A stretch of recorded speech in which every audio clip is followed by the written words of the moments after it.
Bismillahirrahmanirrahim. Bismillahirrahmanirrahim. Wassallallahu ala sayyidina Muhammad walid thayyibin at-tahirin. Assalamualaikum warahmatullahi wabarakatuh. Berjumpa kembali dengan saya Busyari Ali di channel Borneo FZTV. Pada kesempatan kali ini saya ingin berbicara bahwa sang juru selamat Imam Mahdi Ajalullah Farajau Syarif lahir pada nisfu Sya'ban atau 15 Sya'ban tahun 255 Hijriah. Imam Mahdi lahir di Samara, Irak pada akhir malam Jumat tanggal 15 Sya'ban.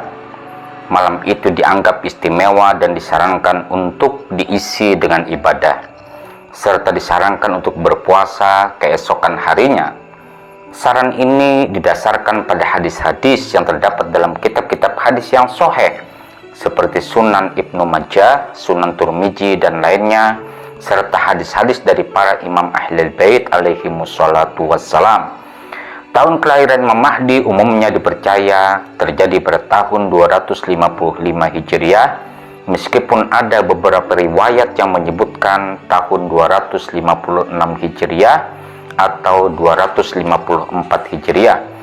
Semua riwayat tersebut sepakat tentang hari kelahirannya.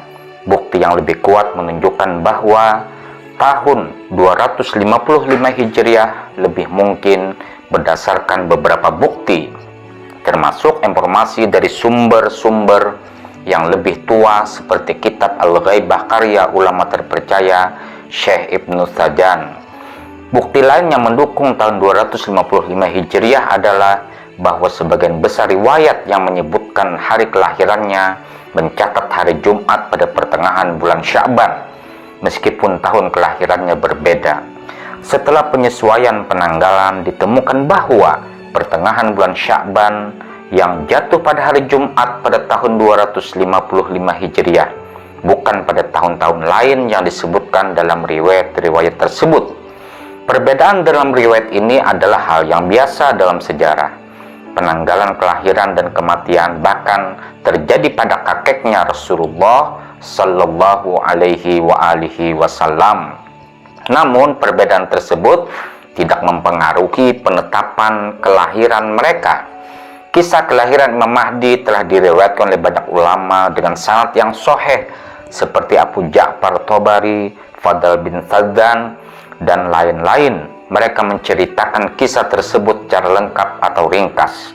Bahkan beberapa ulama ahli sunnah dari berbagai madhab Islam juga mencatat riwayat tersebut, seperti Nuruddin Abdurrahman Jami Al-Hanafi dalam kitabnya Syawahid An-Nubuwah, Al-Alama Muhammad Mubin Maulawi Al-Hindi dalam Wasilat An-Najah, Al-Alama Muhammad Khojeh Barisa Al-Bukhari dalam kitab Fasa Al-Khitab, Al-Hafidh Qanduzi Al-Hanafi dalam kitabnya Ya Nabi Al-Mawaddah. Kisah tentang kelahiran Imam Mahdi telah disampaikan oleh lebih dari 130 ulama dari berbagai madhab. Beberapa di antara mereka hidup pada masa Ghaibah Sugro atau saat kelahiran Imam Mahdi Ajalullah Farajau Syarif, sementara yang lain hidup dalam berbagai masa hingga saat ini. Daftar ini mencakup sebagian dari sumber-sumber Islam dan tidak mencakup semuanya. Di antara para ulama yang terkenal ada Ibnu Khalkan, Ibnu Asir, Abil Fida, Zahabi, Ibnu Tulun, Ad-Dimashqi, Ibnu Zawji, Muhyiddin Ibnu Arabi, Khawarizmi, Baihaqi, Safadi, Ya'fi, Kimmani, Ibnu Hajar, Haisami, dan lain-lain. Ayah Imam Mahdi adalah Imam Hasan Az-Zakiul Askari, berupaya menyembunyikan kabar kelahiran putranya. Dia meminta bibinya, Sayyidah Hakimah binti Imam Muhammad Al-Jawad, untuk tinggal di rumah mereka pada malam ke-15 bulan Sya'ban. Imam Hasan Az-Zakiul Askari memberitahu bibinya bahwa putranya akan dilahirkan di rumah tersebut sebagai bukti kehadiran Allah di bumi. Bibinya bertanya tentang ibu bayi itu. dan imam memberitahukannya bahwa ibunya adalah narjis. Bibinya memeriksa istri imam tetapi tidak menemukan tanda-tanda kehamilan. Imam menjelaskan bahwa kehamilan istrinya mirip dengan kehamilan ibu Nabi Musa alaihissalam yang tidak menunjukkan tanda-tanda. Tidak ada yang tahu tentang kelahirannya sampai saat itu tiba, karena penguasa zalim dinasti Abbasiyah merasa terancam oleh kelahiran Imam Mahdi. Beberapa riwayat menyatakan bahwa kelahiran Imam Mahdi terjadi menjelang fajar, waktu yang mendukung penyembunyian karena mata-mata penguasa zalim biasanya tidur. Ada riwayat yang menyatakan bahwa hanya bibi Imam Hasan Az-Zakul Askari yang menyaksikan kelahirannya, Hakimah, dan dia pun tidak tahu kapan persisnya itu terjadi. Berikut beberapa contoh riwayat tersebut. Syekh As-Sadduq dalam kitab Kamaluddin dan Kifayat Al-Athar yang bersandarkan pada Imam Hasan bin Ali alaihissalam menyatakan bahwa Al-Qaim atau Al-Mahdi akan dilahirkan tanpa ada ancaman untuk berbaiat pada penguasa zaman tersebut. Allah menyembunyikan kelahirannya dan menjadikannya gaib agar tidak ada ancaman tersebut. Syekh Sadduq dalam dua jalur riwayat dari Imam Ali alaihissalam menyatakan bahwa Al-Mahdi adalah keturunan ke-9 dari Imam Husain dan bahwa kelahirannya dirahasiakan untuk melindunginya dari ancaman tersebut. Dalam kitab Al-Kafi, Al-Kulaini meriwayatkan dari Imam Muhammad Baqir alaihissalam bahwa kelahiran Al-Mahdi disembunyikan dari pandangan manusia, namun dia adalah pemimpin yang ditunjuk Allah. Riwayat-riwayat seperti ini sangat banyak dan sebagian besar disertai dengan sanad yang sahih yang menyatakan secara jelas tentang kelahiran yang tersembunyi. Meskipun ada beberapa sanad yang dhaif atau majhul, kenyataan kemudian membuktikan kebenaran berita tersebut.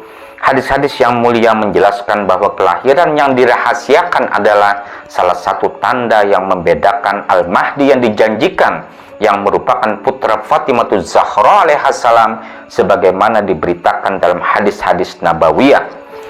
Penjelasan ini penting untuk membantu umat Islam membedakan antara Imam Mahdi yang sebenarnya dengan orang-orang yang mengklaim sebagai Imam Mahdi. Tanda-tanda yang diberikan dalam hadis-hadis tidak relevan dengan pengklaim tersebut dan tidak ada dari mereka yang kelahirannya disembunyikan seperti yang terjadi pada Imam Mahdi.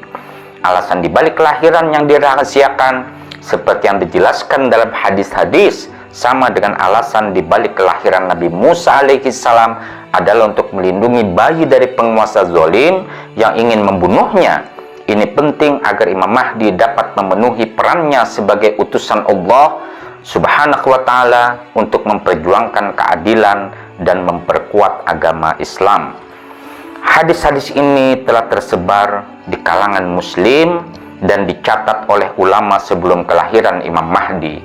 Bani Abbas menyadari status Imam Hasan Askari sebagai imam ke-11 dari keturunan Nabi Muhammad SAW, dan mereka mencoba mencegah kelahiran Imam Mahdi dengan memutuskan garis keturunannya.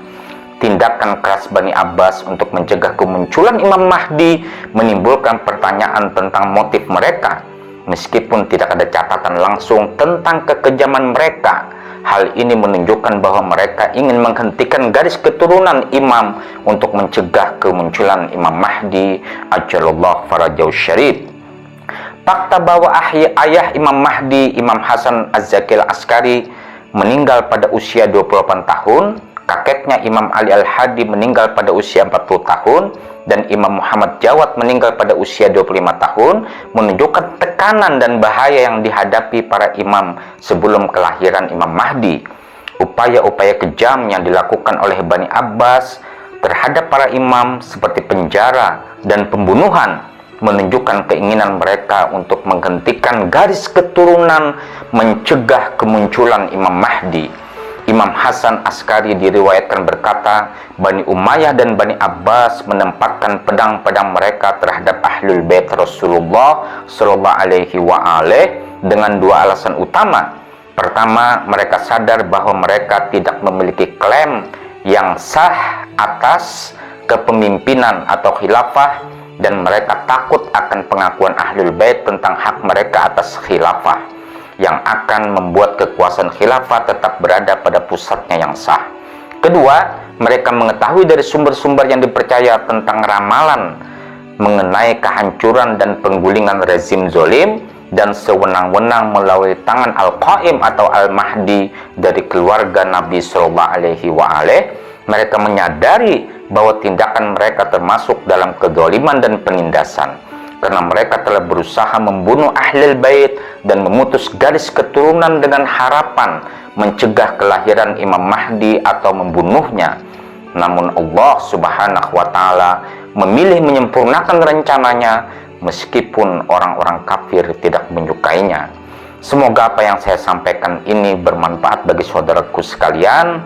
Selamat kita melakukan ibadah di malam nisfu Sya'ban. Al-afu minkum. Assalamualaikum warahmatullahi wabarakatuh.